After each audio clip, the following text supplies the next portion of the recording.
What's up, SNA Assassinators? This is Super Ninja Austin back here with another video, and this is the wrestling news like I normally do on a lovely weekday like today or any day of the week in that matter.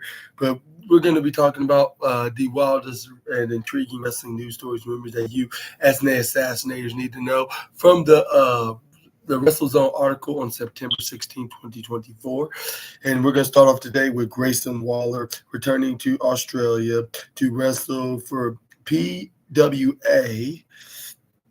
And the arrogant Aussie is said to appear in his home country for Pro Wrestling Australia.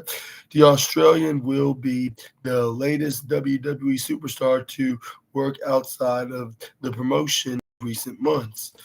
This year, WWE has worked with outside promotions more than ever before. Like in a promo posted to Twitter, Grayson Waller announced his long-awaited return to wrestling in Australia. Like the former WWE Tag Team Champion is set to face off with Jimmy Townsend at PWA Colosseum like this Saturday on October 12th, like at the Metro Theater in Sydney. Like this is the first match back in PWA since 2021. Grayson Waller first ran through his history with Jimmy Townsend, like he spoke about their past and how Waller was like therefore like Townsend's like first training session. Like Grayson Waller was revealed he took him under his wing and helped him become the wrestler he is today, and said, "I can't be mad. I can't be mad at you. Can I, Jimmy? Like this is what I taught you. Like, like dude, mind games, like saying like whatever you've got to say to get what you want. Like, and I know what you want. You could have cash. You could cash in the key to the car, like card on any of cash in the key to the card of any of the PWA champions. Like you could have actually got in the Colosseum like for once, uh, but what's more valuable than all those things combined, like the Grayson Waller rub, like there's a certain level of disrespect, like online that I think like you cross like when you like remember who I am, like to you, like young boy, like I was there like for for your first training session. Like I remember it like it was yesterday. Like your hot mom picking you up like afterwards, like very memorable. But I saw something in you. Like I saw your drive. I saw your passion. I saw a little bit of me in you. So I took you under my wing. I took you all around Sydney. I taught you how to pay your dues, like how to do this properly. I taught you how to take souls and never take no for an answer. No, Grayson Waller versus Jimmy Townsend will take place PWA's Colosseum Saturday on October 12th at the Metro Theater in Sydney. Yeah, he added, and when you wanted to better yourself, like come to America and train, whose house did you stay in? Like whose food did you eat? Like Elimination Chamber, the biggest show in Australia wrestling history. Who uh, who got your who got your backstage? Who got and extra so you could see your dream right like I mean in front of it says right here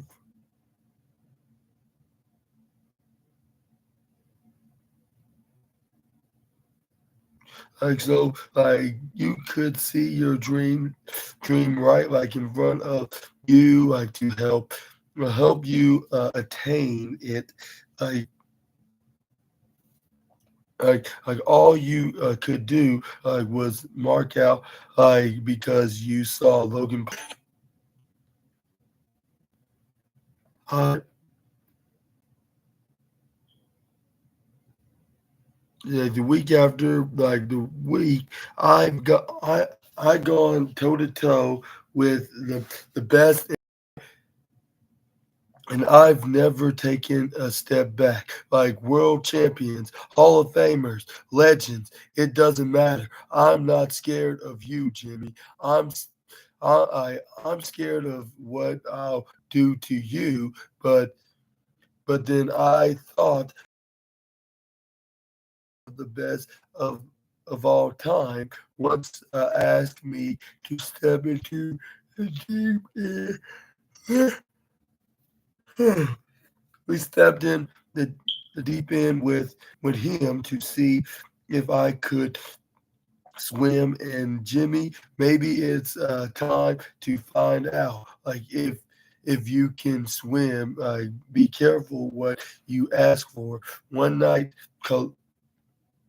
Colosseum, like my city, my house, my show, like Jimmy Townsend versus Grayson Waller is on your welcome for the rub. I mean, it's on your welcome is on the rub. That's what he said.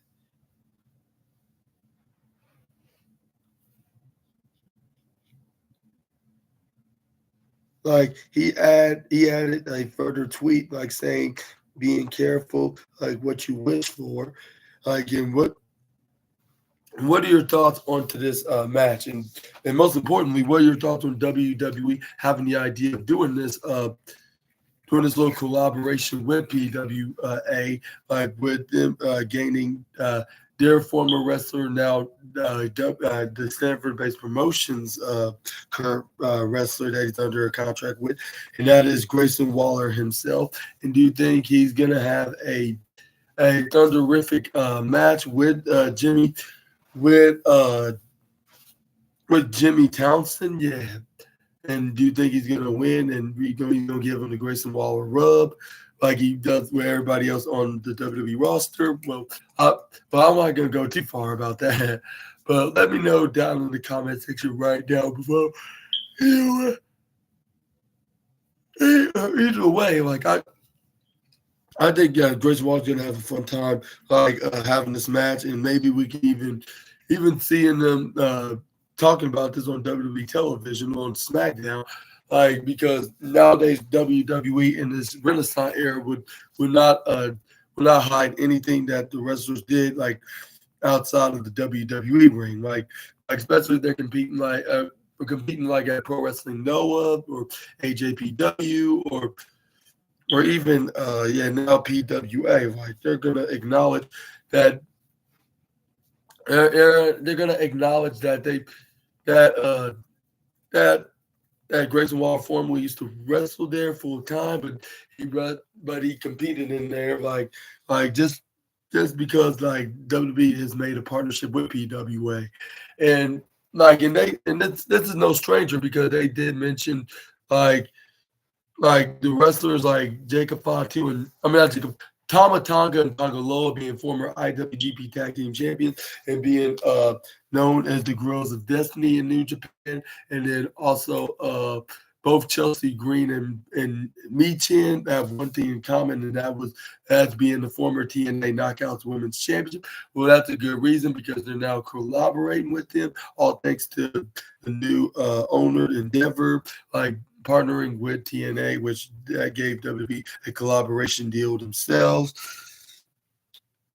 But yeah, we're just gonna have to wait and see or hear. Like for those that I haven't really watched the show, but I but I'll try to see if I could watch this match like with Grayson Waller, like against this guy named Jimmy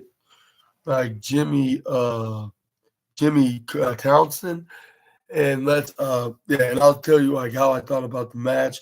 But yeah, but in the meantime, like I'm just gonna speculate what could possibly happen, which Grayson Waller could win, and maybe he could give the Grayson Waller rub to his protege, I guess you could say, and when the last time he was there. But let me know in the comments below, especially for those that are aware of Pro Wrestling Australia. But well, let's move on to the next news, and let's talk about Booker T explains why WWE moving to the CW is a huge deal.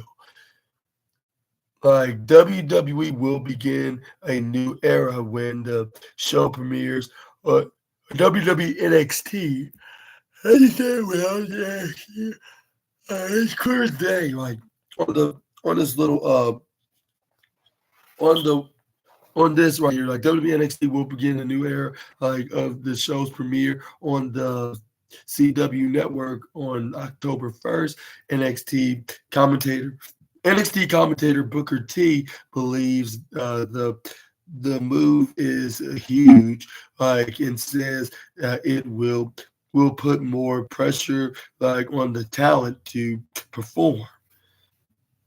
And on this latest episode of the Hall of Fame podcast, Booker T discussed NXT moving to the CW. He highlighting, he highlighted how there would be more, even more pressure like on the talent.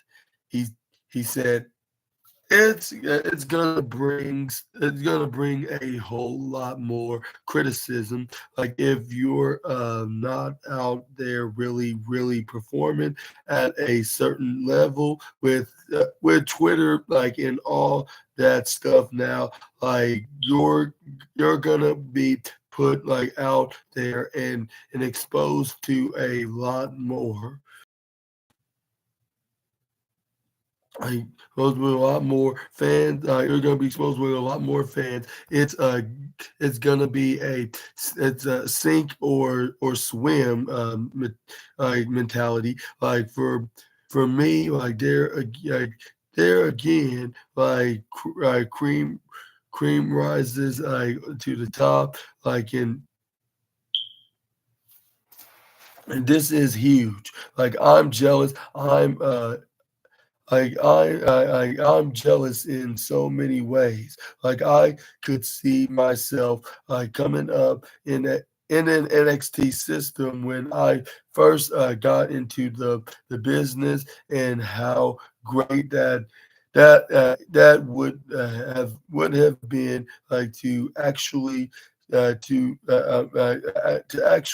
have that kind of springboard into the next level. Man, it would have been awesome.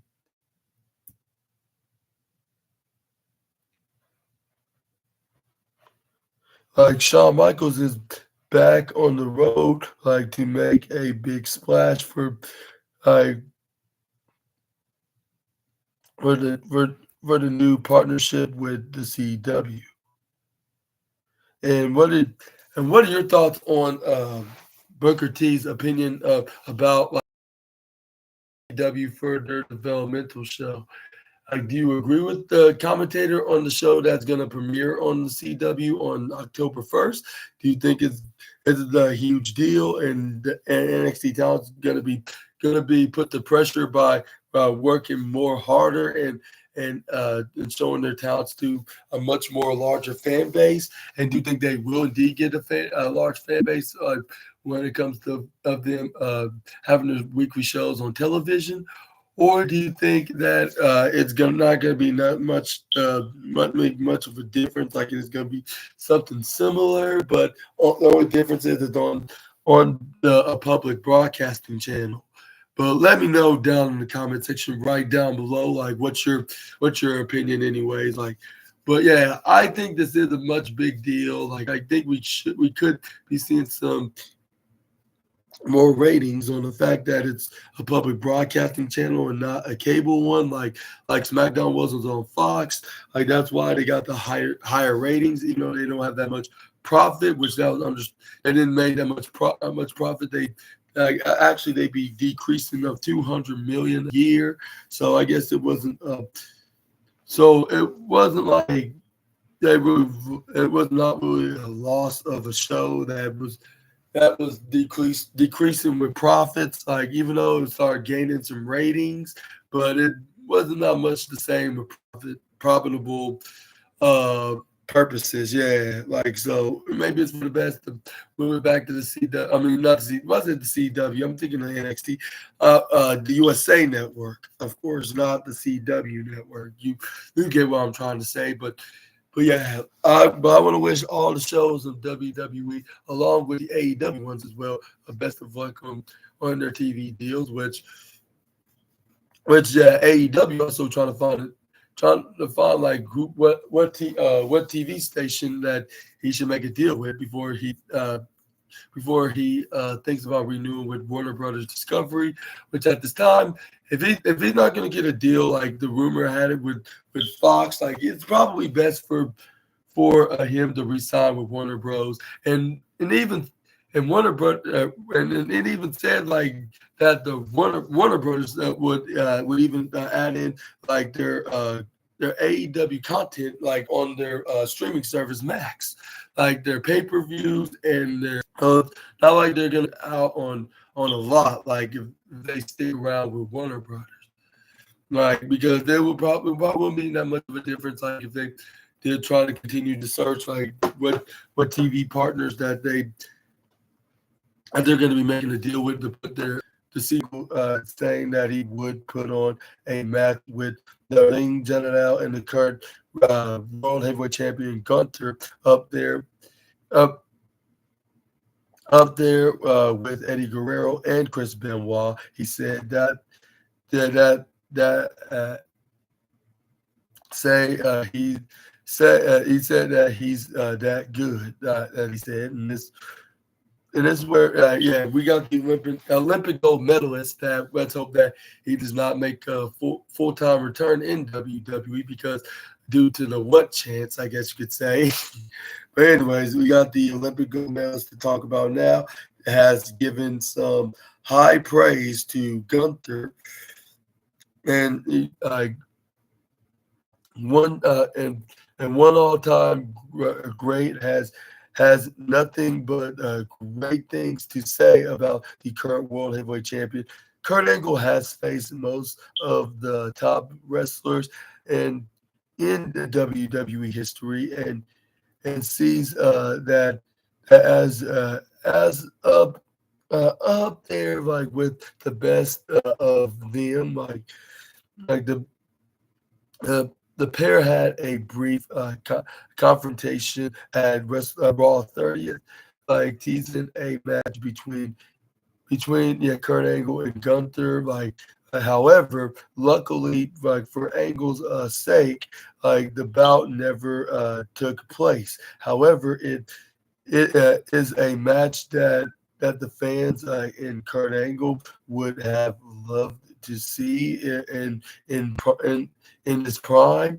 Like Kurt Angle spoke about Gunther during a virtual signing for K and S like WrestleFest.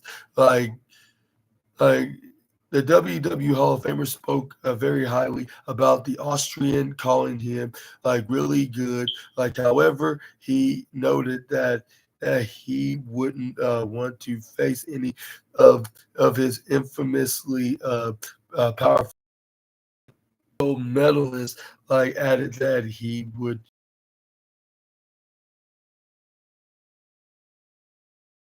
Like he even compared the world heavyweight champion to an Eddie Guerrero and a Chris Benoit, adding that he's really that good. And yeah, and he explains Gunther is a great talent. Like I love his talent. Like he is a throwback. Like and he's a great te- a technic. Like a technican, a technican, a technican really good. I don't want to be in front of any of his chops though. Like yes, like it would have looked for look. I guess like I would have. Yes, I would look. I would have looked forward to that like match like in my prime. Like I think I'd be in a really good match. Like the a WWE Hall of Famer added, like I would put it up like there with Eddie Guerrero and Chris Benoit. Like I think he's really that good. Kurt Angle thinks him managing American Made like would be a great idea.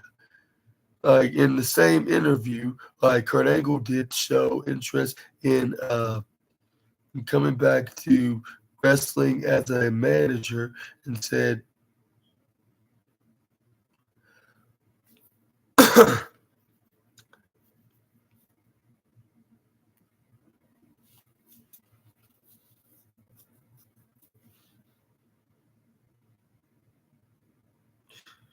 like he said that and stressed that if the money was right, like that he would love to come back to manage American Made. However, he said that a match is not going to happen, and and yeah, this is what he had to say while continuing in the interview. If the money was right, I would come back to manage a faction. Like the spot matters too. Like yeah, definitely. Like I think Chad Gable and his gang that he has right now, like that would be a great idea. I wouldn't mind doing a spot here and there, but if you're gonna uh, gonna ask me to do a wrestling match, it's just not gonna happen. Yeah, I could take some bumps. But what are your thoughts? Like, do you believe Kurt Angle? Do you think he can never get back in the square circle and compete again, or or do you think he's hiding something that he did not want us to know about? Like, let alone like anything that's immediate and that's about to be happening soon. Whereas the only thing I heard about that, if he haven't done it already, he's going to be a special guest referee for the UFC fight, if I'm not mistaken. But yeah. About your history in the wrestling business. Obviously, you're at the beginning of your career. Okay, why did you so but yeah, do you think that do you think that and most importantly, do you think that Gunther like deserves to be on the top spot with on with the likes of Eddie Guerrero and even Chris Benoit? Like which he's now known as the most controversial name in all of professional wrestling.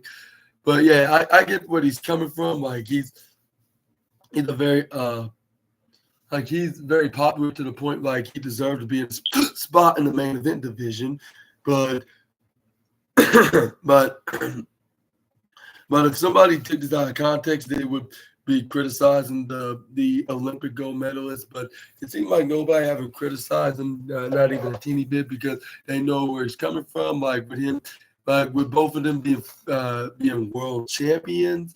Like so, yeah, like that would make sense to compare the two with one another.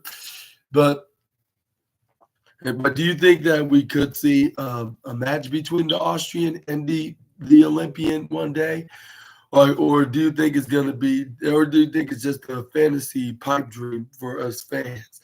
Like, and there's not gonna be a way that we're gonna be seeing the yeah. the Olympic gold medalist facing the world heavyweight champion in some kind of a dream match. And do you think, but who do you think would win this? Who the opportunity? And two, uh, if they give him an offer he cannot refuse, expect him to be making some making some WWE appearances as the heel manager of the heel faction of Monday. Very much more sooner rather than much more later. But before I can continue, I'm just going to step out for a second and take care of something. Excuse me for a moment. But yeah, but when I come back, I'm going to be talking about some Lyra Valkyria news next.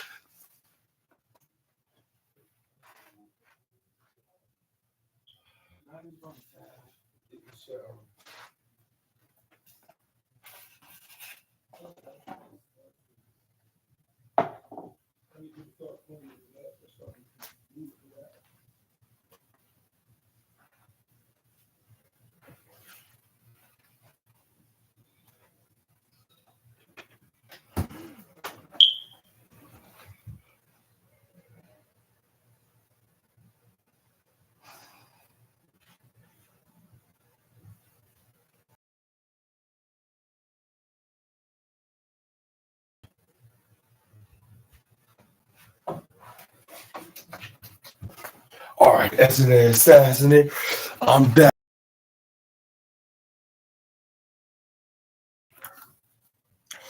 But let's move on to the next slide. We got, Lyra Valkyria to talk about with her sharing what advice John Cena gave her when they met.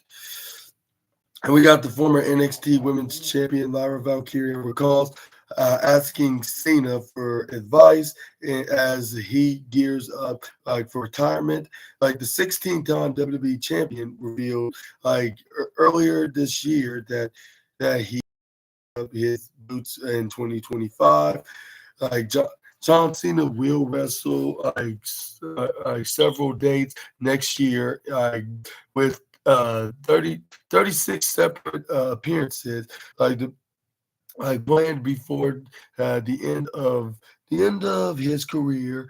And this looks likely this likely to include matches at the Royal Rumble, WrestleMania 41, as well as numerous others like his impending retirement. What has led to other wrestlers like NXT's Lyra Valkyria reminiscing about their interactions with the WWE legend.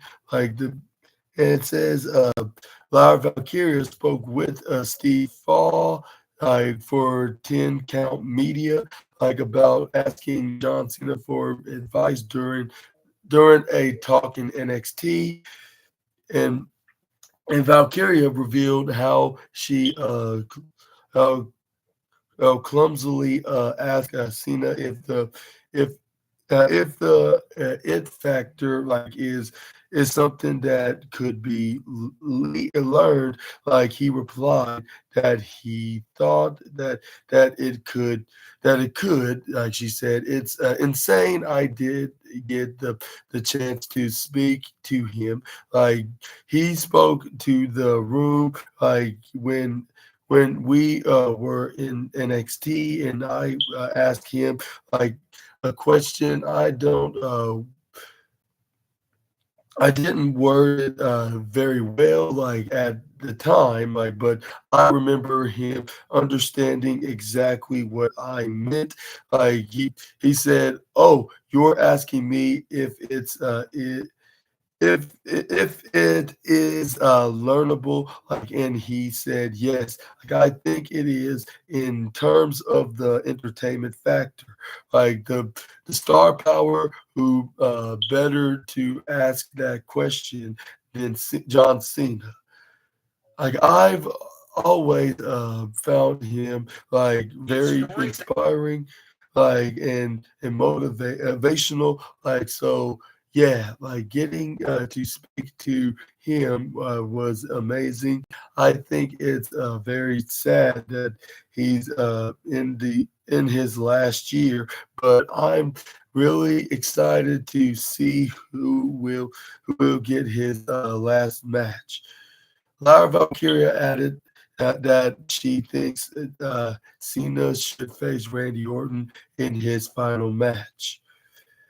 But who do you think that John Cena should face in his last ever match in December of 2025? Who exactly he's going to be facing for the next, I'll say, 12 months? Like in, I'll say in, oh, not, I'll say maybe I should say 11 months, more like in the next 11 months of his career starting in January. Well, maybe it is exactly 12 months because it's going to be starting in January, but it's going to end in December, which that's all 12 months of the year. Yeah. So that makes sense, of course. I just did said that. I don't know why I just corrected myself right then and there.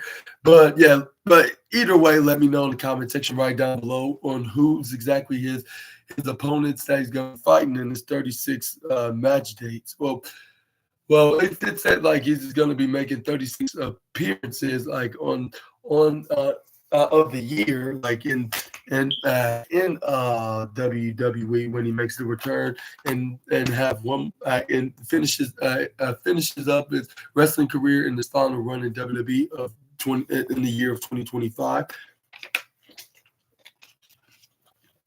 And I want to ask you one more question, which is probably the primary question I should ask. Like, and that is, like, do you think that John Cena gave some very great advice to the former NXT Women's Champion, and do you think that's going to help her become like a megastar in WWE as well? Let me know down in the comment section right down below. I think that it definitely will. Like, she already was thriving in NXT.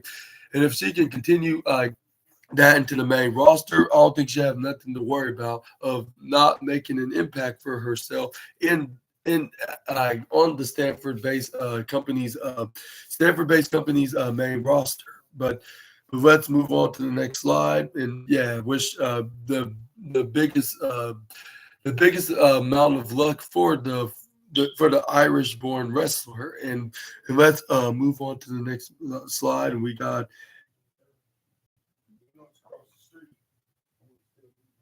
And we got some Kevin Nash news to talk about. With him shares uh, what he thinks of Triple H season Cody Rhodes. I was about to say Kevin Nash again. I don't know where that even came from. I don't know where it just came into me for nearly saying that. But anyways, the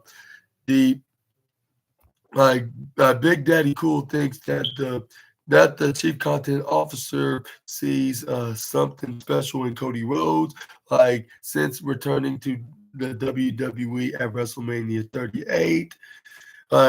Cody Rhodes has been pushed as a huge star under Triple H. The American Nightmare has even won two Royal Rumble matches back to back and main evented night two of WrestleMania 2 straight years in a row on both WrestleMania 39 and WrestleMania 40, respectively, and with the second attempt in finally winning the undisputed WWE Championship.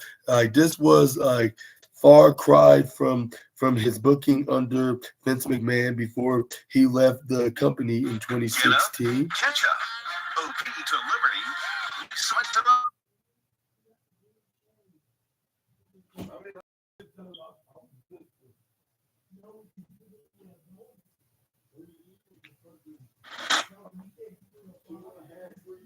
Like it says but Cody Rhodes was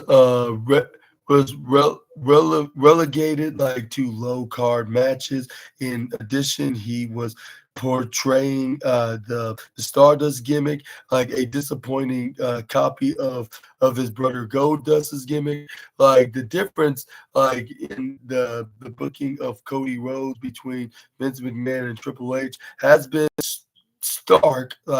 And Kevin Nash thinks that this is because of something Triple H sees in Cody Rhodes, that he doesn't in other wrestlers.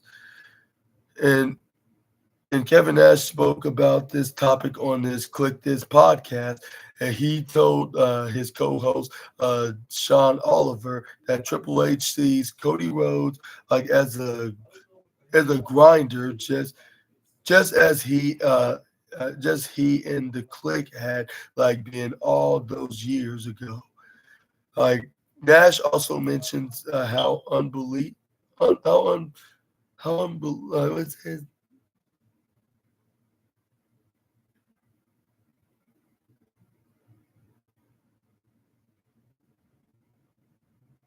how unbelievable matches between Rhodes and X Pac would have been. He he said, I think Paul's affection and loyalties to Cody Rhodes is because Cody's a grinder. Like he's still that if Cody was working as a kid, like Sean Waltman, working as the kid Sean Waltman, like on our card, like Cody would work 312 days across from Sean. Like those would have been unbelievable to watch.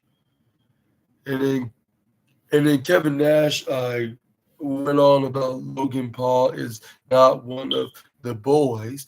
Like one person that Kevin Nash was less than was complimentary about is Logan Paul. Not and speaking on that same Click This podcast, speaking on that same episode on the Click This podcast, Kevin Nash shared thoughts on Hulk Hogan's comments about Logan Paul.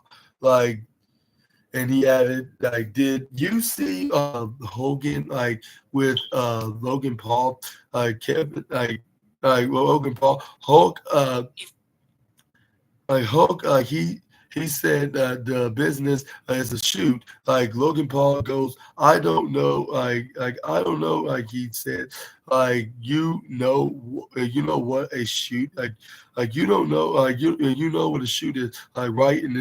And I saw it on Instagram, so it cut off, so I didn't get to see if they were rubbing him or what Paul is not on of the boys, like where would he learn that sugar honey iced tea, where's he going up and down the road talking about our jargon our jargon in the building, everybody's in their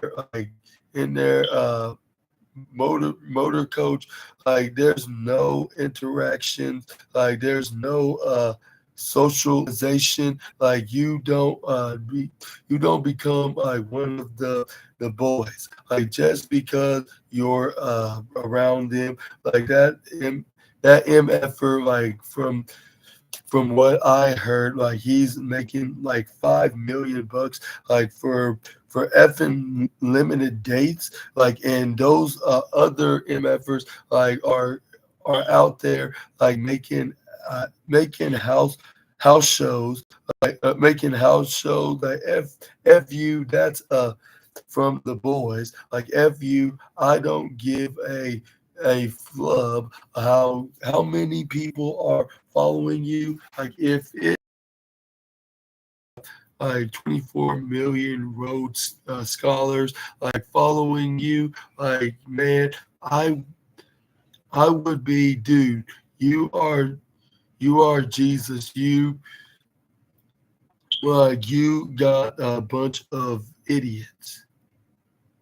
And I don't know what that means with the Jesus part, unless he's being sarcastic. I just don't get where he's coming from. But I want to ask you this questions, do you think that Triple H do see some kind of a special loyalty to the American Nightmare, and that could be the reason why he was the one to dethrone Roman Reigns, which I believe that's could be the case in some capacity. And he knows that he's going to be a hard-working workhorse champion like Seth Rollins did with the World Heavyweight Championship, and he like guys like that actually going to show up week after week rather than like only showing up like whenever they feel like it, like and only defend the title like 4 to 5 times out here, which that's very horrendous. Like if you're gonna be a full part timer, like you shouldn't be champion. Like that should be for the guys that's gonna be working full time. Like on my opinion, like that should only be for those guys that occur into that level of being in the very squared circle. Like that goes for anybody that decide that sign a contract that's going to be working that's going to be working a full-time commitment in that company.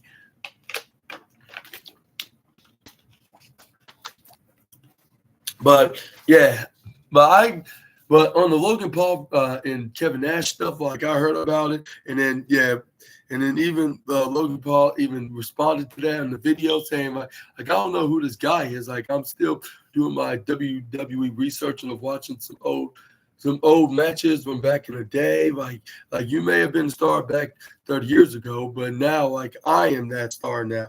Like, and he did a FU to the response right back at the former WWE champion.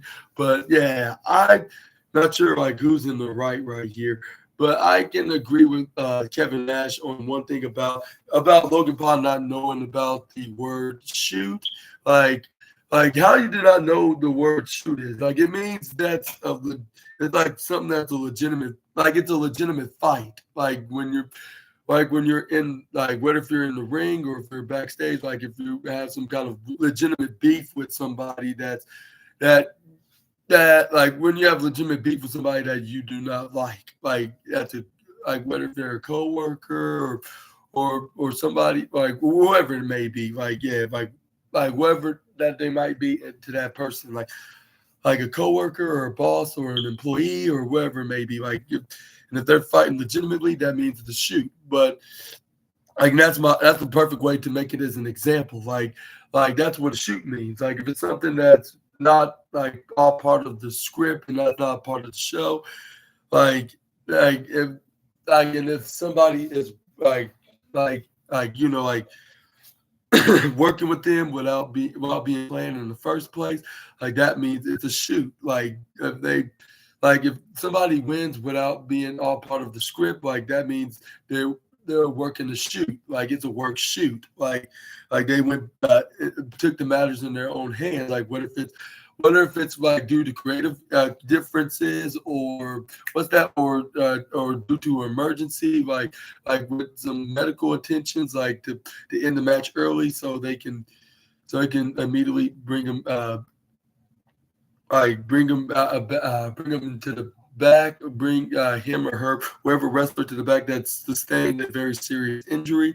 So they had to call the match, or they had to change the plans. Like if especially, or if that wrestler that was supposed to be winning that got injured, they had to have them quickly hit their move, like give them the win, and just quickly immediately send them right into the back into the medical room.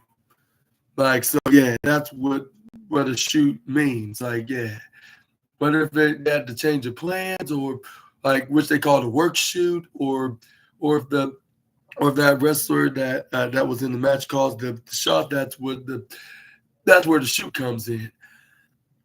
But yeah, that's what basically a shoot is. Like for those that are unaware, like whatever assassinators that's unaware of the term shoot, of course, yeah. Let me know in the comment section right down below for those that understand what a shoot is or know it's not. Like, and also let me know who's in the right and who's in the wrong about this little argument between Logan Paul and Kevin Nash. Like with Kevin Nash, kind of bad mouthing him, I guess you could say, like with him saying like he don't know what a shoot is, like, and he doesn't pay much attention about the business. And he don't have that much love for the business like he claims he does. Like since when Logan Paul had that little impulsive podcast interview with Kevin Nash's former no his fellow NWO ally, I guess you could call him, which is Hulk Hogan himself.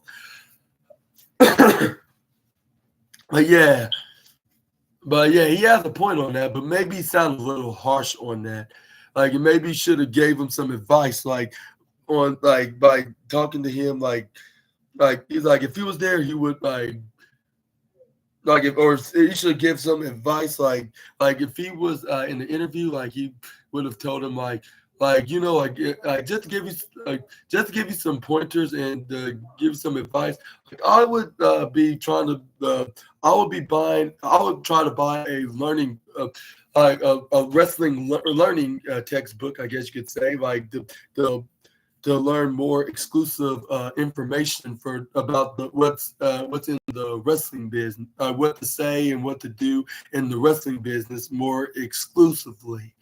Excuse me, yeah, more exclusively. Well, I'm just having these very bad throat problems that's making me say things what I'm trying to really mean, but it sounds like something else. But yeah, what I'm trying to say is like if I was Kevin Nash, I would be saying if I was saying like if I was Hulk Hogan, like I would be saying like if I was you, like I would be trying to buy in a specific wrestling learning manual, not manual, but more likely a learning, wrestling textbook, like to learn more about the wrestlingness, like on what to say and what to do, like in the ring or when it comes to like training or when it comes to matches. Well, he's doing pretty good when it comes to performing, but when it comes to wrestling speaking, he needs to start learning that ASAP. Like, on my opinion, on like when it comes to Logan Paul, like no more. Like when it comes to his knowledge in professional wrestling, I should say, like when it comes to speaking and the knowledge, like he needs to learn more of that. Like if he's putting on being like a super duper megastar in the business, like he should know about what to say, yeah, like which he's already improving when it comes to his performance. And another thing about his wrestling career, he needs to start being more like full time, like especially if he's trying to be a world champion one day. I he should like he like Logan Paul, like just like if he's trying to do all that, like he should transition from being a part timer or being a full timer. Like that's all. If he sees like wrestling success in his future, I would suggest that him to go with that, yeah, onto that route. But just giving some advice, not trying to tell the social media megastar what to do, of course, but just saying like what I would think that like what should be said, like, and not out of context. Yeah.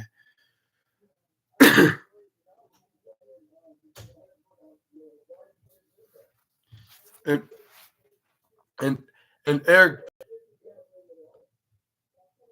like next up we got Eric Bischoff. Like on Rhea Ripley is the queen of a different of different thing. And I wonder what the former Raw GM meant by saying that about the former women's world champion. But we're going to figure that out right here, right now. And Eric Bischoff sees like even bigger things in the future for Rhea Ripley. Like the former WCW boss is clearly a big fan of what she has been doing recently, because like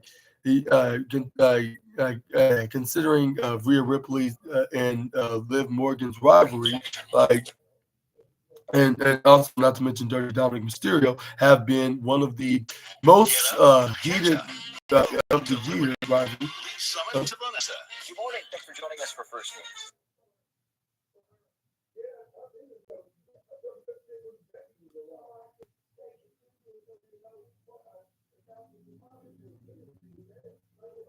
like Dominic was like has been like one of the most heated like in the year like and helped like make her like an even bigger star in the WWE like and then on this late speaking on the 83 weeks podcast, Eric Bischoff he praised on the former women's world champion like and he praised her like in a unique in a uniqueness, calling her the queen of different thin. Like and he explains like I think like Rhea like I'm just so excited about her because I believe she's still on and upward like in a trajectory. Like I don't think she's peaked at all. Like she's still got a lot of room to grow, and I'm excited for it. Like she's very, very unique. Like you talk about different than like better than like less than. Like she's the queen of then of different than, which which that makes comes to explaining from the former WCW president, but and yeah, anyway, she has made it work. Like she's so unique. Like another thing, like I really like about her is that she's not like exposed. Like she uses social media, but not to the point where you think, oh, another Rhea Ripley post. Like she's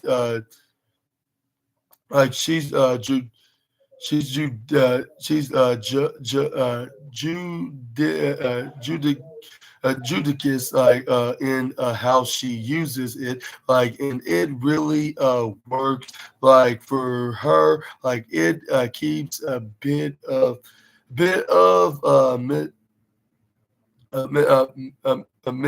mystic like and I like that like Eric thinks like WWE should have waited like to bring back Roman Reigns, like and but we're gonna get into that in just a moment. But I want to ask you, what are your thoughts on Rhea Ripley? Rhea Ripley, like, do you think she's really the queen of different men? Like, which means it's it's kind of like better than or less than, yeah, like th- uh she's just thin, like she's just that great, like basically, like over any other wrestler in the roster. That's what he's basically saying about the former women's world champion. Basically, that's the way that I can explain what he means by when he says this. But yeah, let me know down in the comments below if you agree with the former WCW president. Like, and do you think he's onto something about that? Like, one thing I agree on, like a couple things I agree on, like she has been doing a very fantastic job, like in this storyline with against Liv Morgan and Dirty Dominic Mysterio in this mixed tag team feud with her Terra twin brother Damian Priest. But it looks like that Damian Priest has moved on to another Judgment Day member, which is none other than his now arch rival that was like a brother to him when he used to been on the group, and that is Finn Balor. While Rhea Ripley continues with Liv Morgan, but this time trying to take back what's hers, and that is that very prestigious, coveted Women's World Championship. And do you think that she could win that title right back? Let me know in the comments down below. But it has been red hot lately. This rivalry with Rhea Ripley, and she been doing a very fantastic job by being the now babyface now, and even before she even turned babyface, she was looking very dominantly well, like defeating anybody that's been put on the whether if it was like a jobber or whether if it was somebody that's like a main event level wrestler, like somebody like a Nia Jax or Becky Lynch, or even who else that she fought that she successfully retained. Like it was somebody else that I can name but she even made like undercard talents like even look good like with the likes of Liv Morgan and like the likes of Liv Morgan and Natalia. I'll say that's what it was. Natalia, that's the main event. Yeah, Natalia, like she's like a main event level women's wrestler. Like of her being given that she's a pioneer in the business for over 17 years. But anyways, like yeah, I would say yeah, she gave the likes of Zelina Vega and who else like a shot at the women's world championship.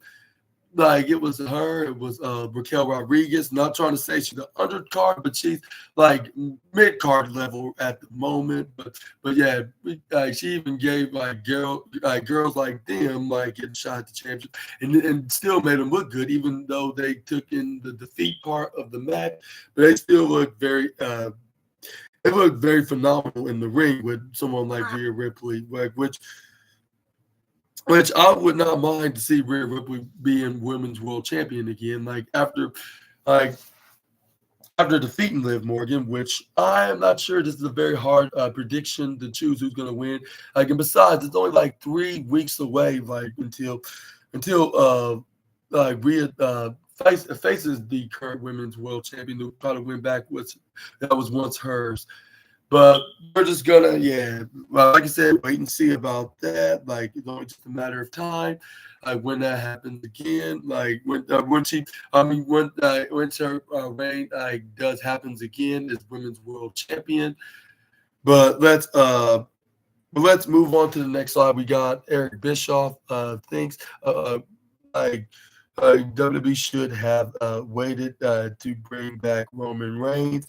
And Eric Bischoff wasn't a fan of the OTC's return at WWE SummerSlam 2024, and then on that same episode of the 83 weeks, like Eric Bischoff revealed that he thought the WWE should have waited longer to bring back Roman Reigns. While he doesn't think like the return wasn't successful, but he thinks like if could have been like even bigger if they had waited for a bit longer. Like he explains, I got a little heat. I got a little heat about that. Like evidently, like you and I have been like talking about SummerSlam like a week or two before like the event, like, and I think like you asked me like whether or not like it was the right time to bring Roman back, or if it was too soon. Like evidently, I responded that I thought they should have wait like a little bit longer, like and I take advantage of the absence to make the heart grow fonder, like the factor let that build and build, like and then bring him back. Like Roman came back and got an amazing reaction that I haven't seen yet, and it worked out pretty well. But the question like the heat that I got like was see you were wrong again.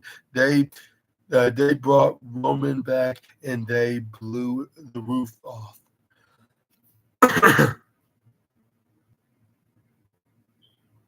Like I didn't just that bringing him back like would be successful. My point of the view was that perhaps like could have been an even bigger reaction like had we let the team brew the team brew like just a little bit longer away. Like I did hear it like was a phenomenal reaction.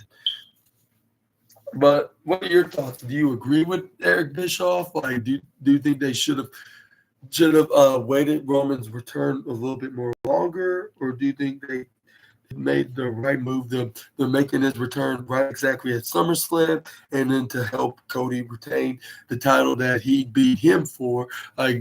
So his cousin Sol Sikoa don't win, and thinking he got full control of everything, like on SmackDown, the Bloodline, and there's even his tribal chief as well, along with anything WWE overall, which and that's not the case at all whatsoever.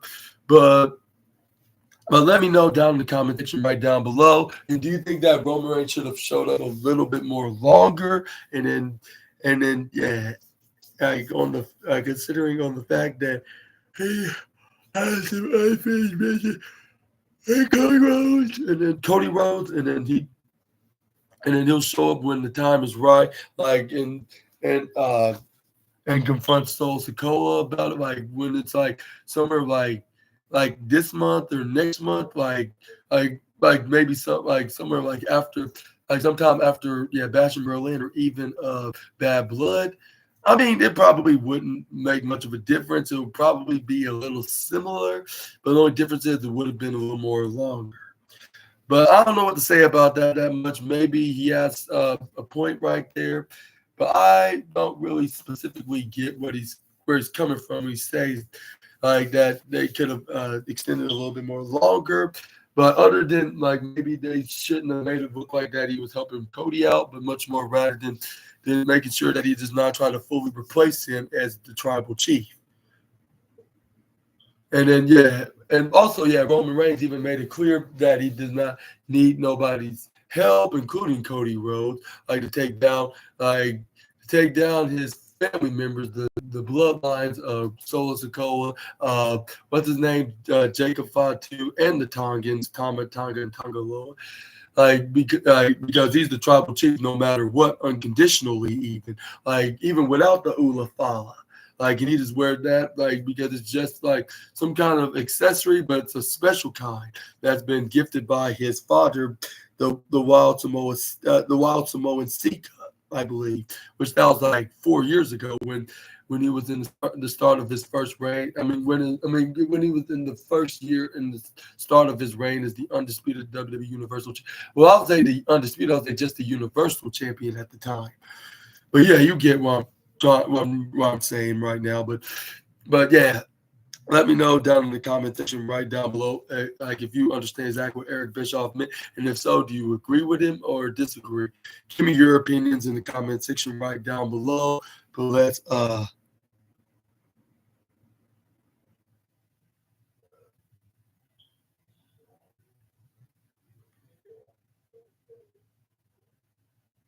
next up, we got Pete Dunne taking on Sheamus, has also been added on the September 16th episode of Monday Night Raw.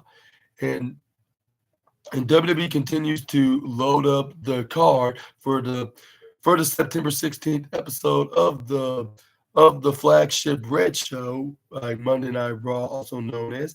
Like in a tweet, like WWE announced that Pete Dunne will face Sheamus on a September 6th episode of WWE Raw. This will be a rematch of their match on the August 19th episode a month ago, like where Sheamus scored the win.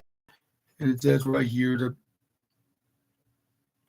here that what's also been promoted for tonight's Raw is the return of CM Punk, into his breaking his silence on what happened like a couple weeks ago when he got brutally assaulted by McIntyre, and then we also got the Judgment Day's JD McDonough and Finn Balor taking on Kofi Kingston and Xavier Woods of the New Day for the World Tag Team Championships. And then we got the dirty ex-con of the Judgment Day, like Dirty Dominic Mysterio and his dirty mustache against Damian Priest in action as well. And what other match do you think that's going to be on the card for tonight's Raw? Like, and who do you think is going to win, and what think's going to transpire? Let me know in the comments down below. Which thinks about it with Pete Dunne's side with Sheamus. Like, since Sheamus won that encounter, like, which I believe. Which was it, like a street fight match? I'm not sure what exactly it was, but all I remember is like Pete Dunne started using Sheamus's hand against him, like by beating it so hard trying to break it, like on every single corner in the ring, like that he had been ever given a chance to do. And then, but he also then used that hand to try to trap it inside the turnbuckle pad, right into I believe was in the middle ropes. But this is where Sheamus busted right off and bro kicked him right into the face to get the win. But I think we could see somehow Pete Dunne will actually fully successfully outsmart the Celtic Warrior and get a win this time.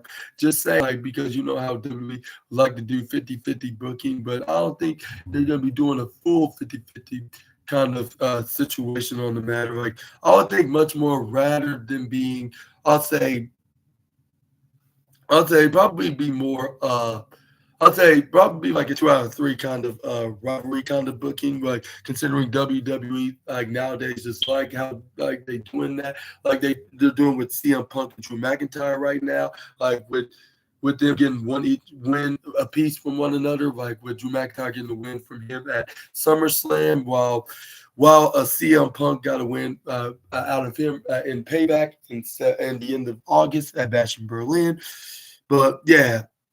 But let me know, yeah, what's your thoughts on this match and others in the comments. But let's move and what are your thoughts on Raw tonight? Do you think it's gonna genuinely gonna be a rating success like always and profitable success and nothing but success, or do you think there's gonna be some flaws that's gonna keep it from being a successful show of them making it from making it into their goal of being such? Let me know in the comments about that.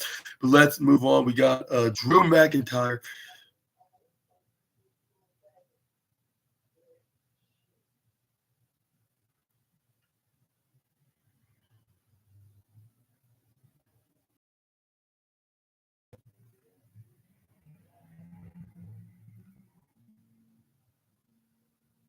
It says it says Drew McIntyre reflects on the past decade of his career and express like it doesn't seem real. I'm excited to see what the future holds.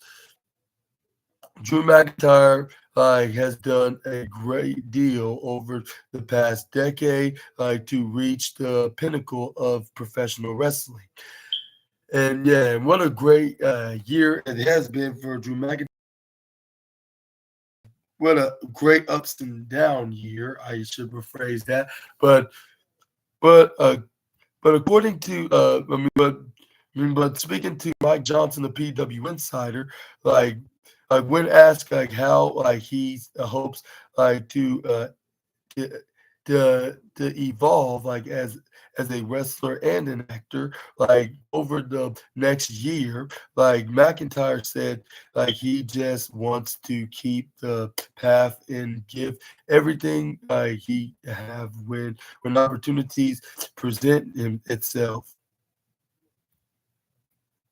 And yeah, he said it's in just keep on this path, like give it like everything I've got, like and when opportunities present themselves, like or somebody gives me like the ball, like I make sure I score, like and it's just wild to look at the journey, like like you've seen it like you're like 10 years ago, like I was fired from WWE. 10 years later, like I've been lucky like enough to main event WrestleMania, win the championship and championship a few times, win rumbles, like main evented the main event like the Scottish in the first stadium show like 30 years, like and show like the first stadium show 30 show 30 years, and now be a part of my first movie. It's just feels like I'm back. Like I don't know, a I've been in a coma perhaps, like from the past 10 years. Like I'm gonna I'm going to wake up and go, oh, like it was all a dream. Like this doesn't seem real. Like, but it is like, and I'm excited to see what the what do you think? And what do you think of Drew McIntyre right now? Like as so far, from winning a world championship to being star, and and do you think this movie's gonna be a box office hit? Like in the office, like of being like one of the best movies of 2024, if not the number one best movie of this year. Let me know down in the comment section right down below. And do you think this is going to be leading up to more offers into the Scottish Warriors way? And do you think he's going to be making a full, complete, successful impact in his acting career? Which I think he will. Like if he's going to get more recognized, it's more likely that he will be. He could likely be making the transition into wrestling to acting, like with the likes of The Rock, John Cena, Batista. Like yeah, like if they can do it, so can he. Like, and that's only if he has that desire and that passion to get transition into that profession. But let's move on to the next news slide. We got an update on Charlotte Flair's recovery. We got, and yeah, this is some good news for the former 14-time women's champion. Like Charlotte Flair been has been out of action since December 2023. Like as she suffered a torn ACL and MCL and meniscus. Like Flair has been working hard to return as soon as possible, but she remains sidelined. Like Sean Ross Sapp of Fightful, according to Fightful, according to Sean Ross Sapp of Fightful Select, WWE sources, and it's not cleared yet. Like those in WWE believe that there will still be some time before Flair return to in-ring competition due to the severity. However, they noted that if anyone could beat that timeable, it would WWE source who. It's unlikely that creative would be put in place. But what is your thoughts on Charlotte Flair's recovery status, like with her making an in-ring return? And do you think it will be towards the end of 2024, or do you think it'll be much more sooner, maybe as soon as this Friday SmackDown? Because there's plenty of rumors speculating about Charlotte Flair's recovery. And normally, when there's some kind of a rumor that's speculating all around all around the IWC, about something, normally something happens immediately, or even if it does take a little while. I think it's probably going to be taking just about a couple of months, until they do until they do confirm that's the case. By just surprising everyone on screen, whether if it's a surprising debut, a surprising return, whatever it may be, they normally surprise their audience, like any wrestling company in that matter, primarily WWE and even AEW. When there's a surprising when there's a surprising return or a surprising return or a debut, they don't really announce it. like if it's a big surprise, like they don't announce it unless like until they reveal it, like on that exact same day on the show where they're teasing that where we could possibly could see a debut or return of that said wrestler, of course. Yeah. And when and if you do think that she's gonna be making a return from this long 9 month awaited 9 month absence of a return date, like who do you think she's gonna be competing against in a match? And do you think it could be like Tiffany Stratton or even Nia Jax? Let me know down in the comment section right down below. But let's finish this news story with some more Kevin Nash news. When it names his greatest accomplishment in wrestling, like the two-time WWE Hall of Famer Kevin Nash has named his greatest accomplishment in wrestling, and it's not something he did in the ring. Kevin Nash had a legendary career in wrestling, both as a single star and as a member of the New World Order.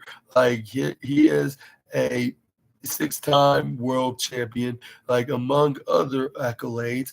Like Nash, was also known for being part of the Clique, which included Triple H, X-Pac, Shawn Michaels, and even the late Scott Hall.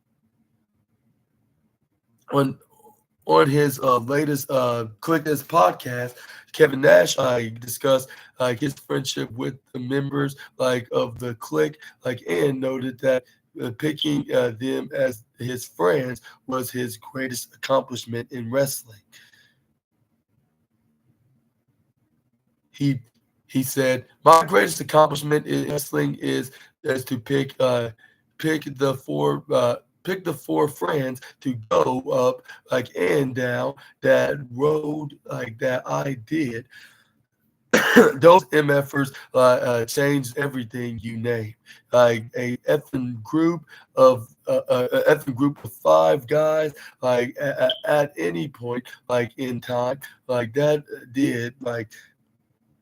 did what they did and are doing still, in some capacity, in. And Kevin Nash went on about Triple H. Kevin Nash also spoke highly of Triple H, who is now the WWE Chief Content Officer. He accomplished the job been doing, and added it's very very hard. But I just think those holding those reins holding those reins network. And what are your thoughts on that? It have nothing to do with when he helped form the Clique with those guys, and then that included him, Kevin Nash, which he was, I believe, Diesel at the time, and then Scott was 123 Kid or something like that, or the Kid, wherever he was, and Shawn Michaels. But let me know down in the comment section right down below and about that. And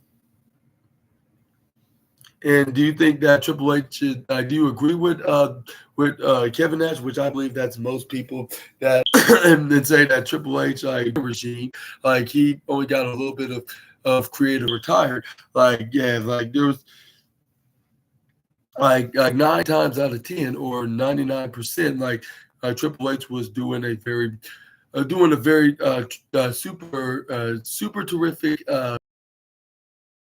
Even though some of the few guys on there on the wrestling on the WWE roster when Triple H took over, it's onto him. That's very kind of shocking for their greater success elsewhere in their future endeavors.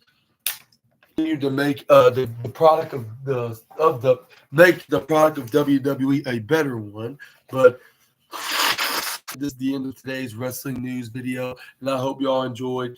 And if you did so, please make sure to hit the big thumbs up button. Consider it to subscribe and the post notification bell for more wrestling news and review videos. And also, and let me know in the comment section right down below on which one was your favorite. And I'm sorry I'm being more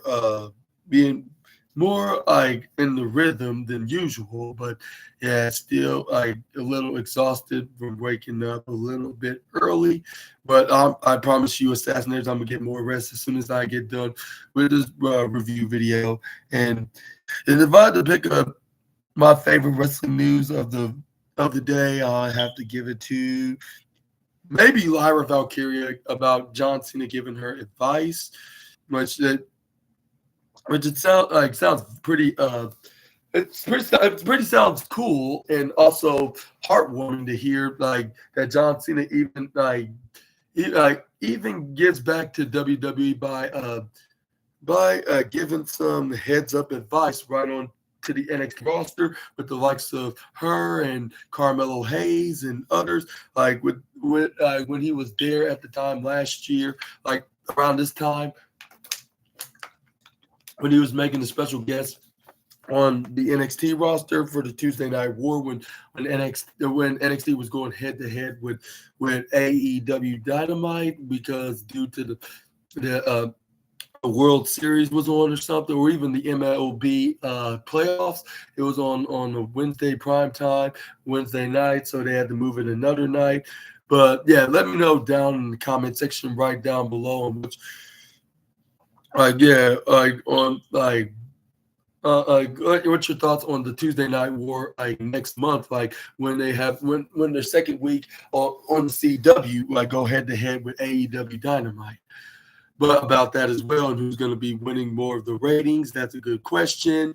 But yeah, like I thought I might give that as my favorite wrestling news story that we were talking about in today's video. And yeah, and again, make sure to hit the like button and the subscribe button for more SNA content. And please make sure to check out my Monday Night Raw review video later on tonight, where I'll be talking about these matches with Pete Dunne versus Sheamus and Bronson Reed versus Braun Strowman. And then also the returning CM Punk, Damian Priest versus Dirty Dominic Mysterio, JD McDonough and Finn Balor defend their World Tag Team Championship against the New Day's Kofi Kingston and Xavier Woods. Let me know all about that, like in the comments below. For those who are going to be watching, let me know by giving a comment that y'all going to be watching, or I should say, like, or maybe give me your opinions on who's going to predict. Who y'all predicting or who's going to win. You think it's Sheamus or Pete Dunne, JD McDonough and Finn Balor versus Woods and Kingston, or Damian Priest or Dirty Dominic, and Bronson Reed or Braun Strowman. And what do you think with CM Punk going to have to say about Drew McIntyre? Let me know down in the comments about that as well. I hope y'all enjoyed today's wrestling news video, and I hope y'all guys are having a wonderful Monday afternoon, and I'll see you all on the next video with some more SNA content. Until we meet again, Super Ninja Austin out of here. Bye-bye, my Assassinators. Y'all take care and have a super-rific, awesome day, and I'll see you guys soon. Bye-bye.